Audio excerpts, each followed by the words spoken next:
নতুন একটা জায়গায় চলে এসেছি, কিন্তু আপনাদের ক্ষেত্রে নতুন জায়গা আর আমার ক্ষেত্রে হচ্ছে পুরাতন জায়গা। এটা হচ্ছে বহু পুরাতন একটা বাগান।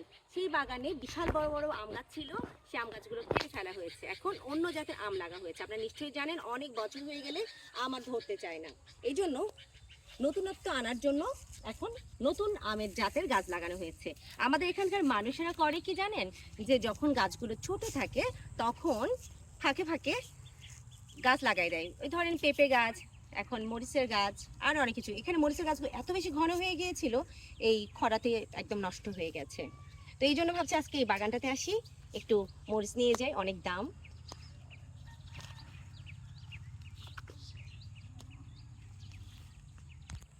ভাবছি আজকে মরিচটা উঠাই নিয়ে যাই, অনেক দাম তো এই জন্য আসলাম, একটু ঘুরতে আসলাম। ভীষণ ভালো লাগছে, কিন্তু একদমই বাতাস নেই, কোনো ব্যাপার নেই। বাইরে এসেছি, এটাই অনেক কিছু, এটাই অনেকটাই ভালো লাগছে। গাছগুলো দেখে আমার ভীষণ মায়া লাগছে, কি মরা মরা হয়ে গেছে, কিন্তু অনেক মরিচ ধরে আছে, কিছু কিছু গাছে প্রচুর মরিচ ঘুরছে ফিরছে, এটা আমার অনেক ভালো লাগছে। ওই দিঘিটা দেখতে পাচ্ছেন, দিঘিটাতে মাছ চাষ করা হয়। এটা হচ্ছে অনেক বছরের তো দিঘি। আমাদের নওগাঁতে শুধু কি আমের জন্য বিখ্যাত, এখানে অনেক বিখ্যাত বিখ্যাত জিনিস রয়েছে, ঐতিহাসিক জিনিস রয়েছে।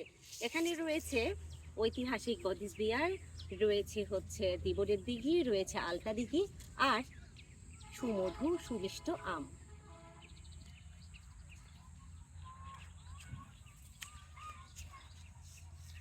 তো বললাম অনেক কথা শেয়ার করলাম, তো এখন তো আমাকে একটু মরিচ উঠাতে হবে, বাসায় একদম মরিচ নেই। দেখুন কি পরিমাণ মরিচ ধরেছে।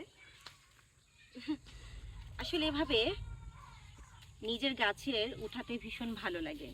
কি পরিমাণ ধরেছে দেখেন, কিন্তু গাছগুলো আরো ভালো হতো, ভালো হয়েছিল, খরায় গাছগুলো একদম মরে গেছে। কাঁচা মরিচ আসলে তরকারিতে ভীষণ ব্যবহার হয়, সবাই কাঁচা মরিচ খায়। তো এই গাছটাতে উঠাই, অনেক ধরেছে। আমার আব্বার 2 দিনের কাঁচামরিচ কিনতে হবে না।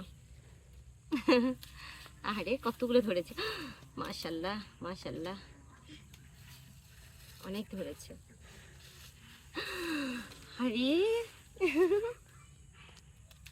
এই যে দেখেছেন কামড় দিব একটা, ও বাবা, এত দুঃসাহসিকতা দেখাতে পারবো না।